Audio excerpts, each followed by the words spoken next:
A intensidade do tremor em Montes Claros, no norte de Minas, que ocorreu no último sábado, foi maior do que aquela que foi divulgada inicialmente. Ao invés dos 4,2 graus na escala Richter, a magnitude foi de 4,5. A informação foi corrigida pelo Observatório Sismológico da Universidade de Brasília. Depois dos 5 abalos nos últimos dias, começaram a ser instaladas hoje estações de monitoramento na cidade. O clima de tranquilidade na sala de aula é interrompido por um tremor. Assustados, os alunos saem correndo, deixando tudo para trás. Foram apenas 3 segundos, o suficiente para mais uma vez tirar o sossego dos moradores de Montes Claros, no norte de Minas Gerais. Em apenas 4 dias, foram registrados 5 tremores em Montes Claros. Bombeiros e a Defesa Civil receberam cerca de 700 ligações. E o mais preocupante, não há como prever novos tremores nem a intensidade deles. No sábado, moradores que estavam no shopping saíram correndo pelas ruas após um tremor mais forte, de magnitude 4,2 na escala Richter. O terremoto é uma oscilação rápida e quase sempre violenta da superfície da Terra. É provocado pela movimentação das partes móveis da crosta terrestre que se deslocam.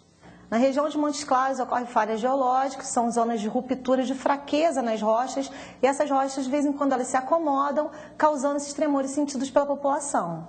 Os tremores são comuns no Brasil, mas como a intensidade é baixa, a maioria é imperceptível. A região norte de Minas é uma das áreas mais atingidas. Em 2007, em Itacarambi, uma menina de 5 anos morreu depois que a casa onde morava desabou. Ela foi a única vítima de tremores no país. Quem mora em Montes Claros tem medo que a situação se repita. Pelo menos 6 casas vão ter que ser demolidas. A taxa de desemprego em Belo Horizonte e em outras 5 capitais apresentou o menor índice desde 2002. O levantamento divulgado hoje pelo IBGE mostra que em Belo Horizonte, Recife, Salvador, Rio de Janeiro, São Paulo e Porto Alegre, a taxa de desemprego caiu de 6,2% em março para 6% em abril. Nestas capitais, o número de desempregados é estimado em 1,5 milhão de pessoas. Na capital mineira, uma boa notícia também quando falamos de remuneração. Ao contrário do país, que registrou uma queda de 1,2% em abril em relação ao mês anterior, Belo Horizonte teve um aumento de 0,5%. As micro e pequenas empresas têm mantido a média de gerar 7 a cada 10 empregos formais no Brasil. No mês de abril, as micro e pequenas empresas geraram aproximadamente 70,2% dos postos de trabalho com carteira assinada. Segundo dados do Cadastro Geral de Empregados e Desempregados, o CAGED, do Ministério do Trabalho e Emprego, 54,4% das vagas foram fruto de contratações nos empreendimentos com até 4 trabalhadores. Em seguida, vem as que empregam entre 20 e 99 pessoas, responsáveis por 8,9% dos postos de trabalho.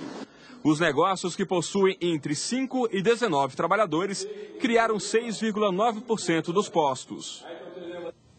Na véspera do Dia da Indústria, a FIENG prestou homenagem a 14 empresários no Prêmio Industrial do Ano. O ex-presidente da instituição, Stefan Salegi, também teve o seu trabalho reconhecido.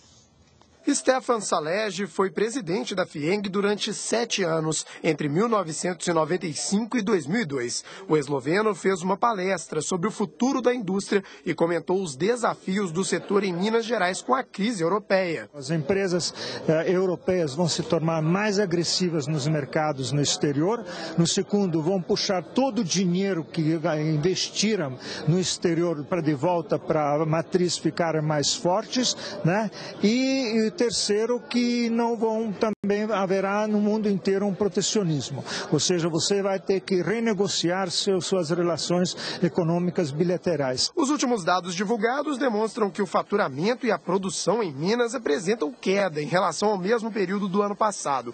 Apesar dessa queda, houve avanço no índice de confiança dos empresários, que subiu de 56,8 pontos em abril para 57,5 pontos em maio. O setor está mais otimista otimista com a redução da taxa de juros e do IPI dos automóveis. O presidente da FIENG, Olavo Machado, comemora as medidas, mas cobra a revisão da política tributária. Agora nós estamos torcendo somente, ainda que pontual, que se tenha uma reforma tributária. E já se aponta que nós poderemos ter uma reforma tributária. Então, eu acho que aquilo que nós pedimos, que é justamente valorização do mercado, uma taxa de câmbio mais justa que nos ajude a vender no exterior. E os juros também em patamares mais reais, não tenha dúvida que a indústria nacional está tendo uma grande oportunidade. Motoristas que têm mais de 20 pontos na carteira de habilitação foram notificados e devem entregar os documentos a partir de amanhã no Detran. Os motoristas foram informados sobre a data e o horário que devem comparecer ao Detran e devolver espontaneamente o documento. Eles terão que cumprir o prazo de 1 a 12 meses de suspensão do direito de dirigir. Em caso de reincidência, o prazo aumenta de 6 meses a 2 anos. Será preciso também fazer um curso de reciclagem de 30 horas e depois passar por um teste. O motorista pode entrar com recurso na Junta Administrativa, a Jari, dentro de 30 dias. Quem não entregar a CNH será intimado e poderá ter cassado o documento. O mutirão do Detran será feito nesta sexta e sábado. E um alerta para quem não entregar a CNH. A Polícia Militar anunciou que vai reforçar a fiscalização. Essa é para ficar sem entender.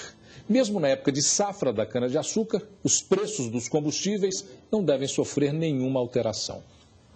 Na hora de abastecer, os motoristas reclamam dos preços dos combustíveis. Eu viajo todo dia 100 km para vir 200 km por dia para o meu trabalho, tá?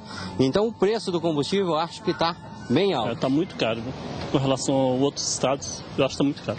Mas é bom se acostumar. Tanto o álcool quanto a gasolina, que tem 20% de etanol anidro, vão continuar do mesmo jeito. Apesar da safra de cana-de-açúcar já ter começado em abril, os preços dos combustíveis nas bombas devem continuar os mesmos. É que, segundo os sindicatos que representam o setor, a demanda ainda é maior que a oferta. A expectativa é que a produção deste ano não supere a de 2011. A condição climática, ela é essencial nesse setor.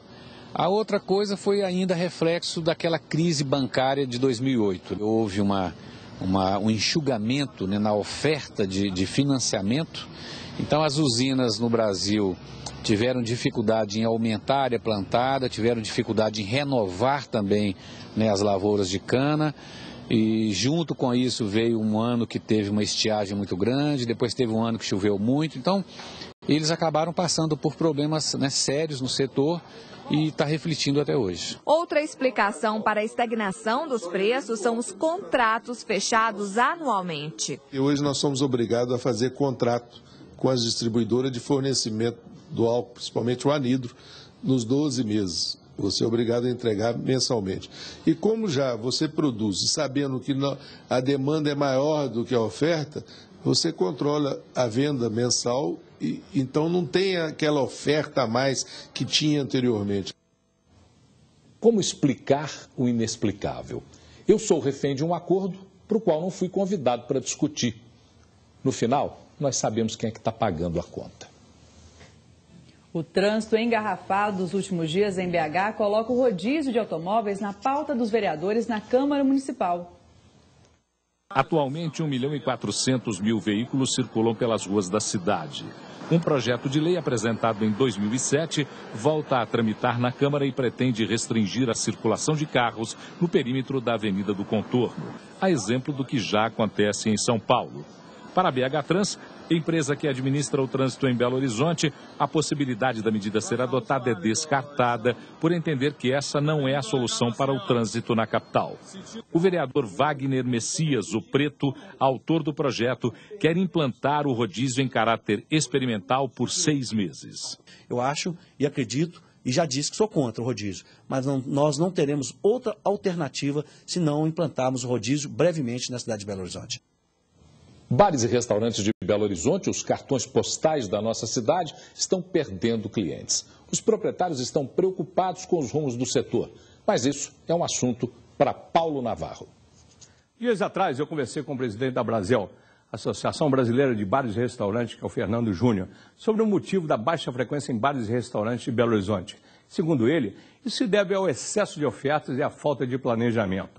Esta semana, estive conversando com um empresário do setor que não só endossou o presidente da Brasel, como apontou outros fatores. Me disse que, nos últimos 2 anos, só no bairro de Lourdes, o número de casas pulou de 21 para 53. E que, além do aumento de preços em geral, as blitz da lei seca contribuíram para segurar ainda mais as pessoas em casa. Casas que, ao nosso ver, se tornaram o verdadeiro concorrente. Sabem por quê? O mineiro descobriu que receber em casa amigos mostrando seus dotes gastronômicos, exibir sua expertise em vinhos é mais do que uma onda cool. É um prazer que nos leva às origens culturais de Minas Gerais. Empresários do setor estão com os cabelos em pé. Somado a isso, aluguéis caros e impostos podem decretar quebradeira. A seguir, campanha de vacinação contra a gripe é prorrogada. E a família de cabeleireira assassinada se manifesta sobre a redução da pena do autor do crime. Você vê imagens da Raja Gabaglia na altura do Círculo Militar, no Barroca.